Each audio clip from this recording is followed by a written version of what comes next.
On a Friday night, the prospect of performing 108 sun salutations in a row felt a bit like 107 too many, especially after a week at work. But since it was for charity and a slightly competitive opportunity, such a rarity in yoga, we thought we'd take the challenge.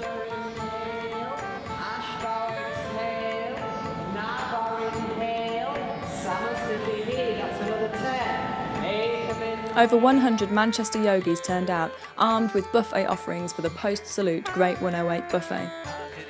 At the Gita Bhavan Hindu temple in Whalley Range, we laid down multicoloured mats that define our personality in some way, and massaged our hamstrings in preparation for the upcoming physical assault, the stretching before the stretching.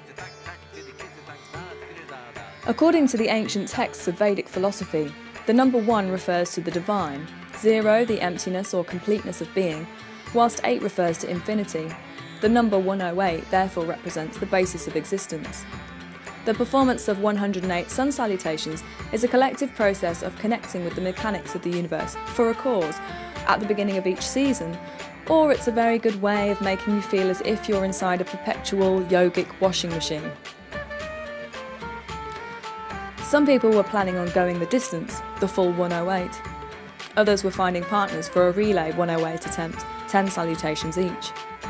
Some were tentatively thinking about trying it all, but keeping in mind some key moderations, child's pose instead of down dog, for example. But when it came to begin, the energy in the room made you feel a bit invincible. It made you forget about that tweaked muscle or your lack of practice leading up to this day. It made you feel like you could just do it all, only to be reminded after the first 10 that your mind is sometimes more up for it than your body. Dave, Elisa and I were going to relay, but right before we started, Dave changed his mind and said, "I'm just going to do it all." So much for solidarity. So I shifted to a 3-step approach. 1, just keep going until you're really tired, and then 2, modify the postures to make it easier, and finally 3, rest, only if you really have to. We began the first salute as a sea of slightly different versions, depending on what type of yoga you practice. We're very inclusive round here. And as we've moved further into the 40s and 50s, a lot of people were modifying different bits of the movement anyway. It ended up looking less uniform, which was a really great thing because when that happened, people seemed to be more in their own zone, but together, rather than like a mass of yoga cadets in an army boot camp with a spiritual twist. Further into the 60s and 70s, some people were resting, but many were still stretching, folding, jumping back and so on. A woman in front of me was laid out in such a relaxed and peaceful way, it made me quite want to join her. She looked as if she was basking in the sun, soaking up the Ujjayi sound rays, at that point a deep snoring rather than the sound of waves crashing on the beach.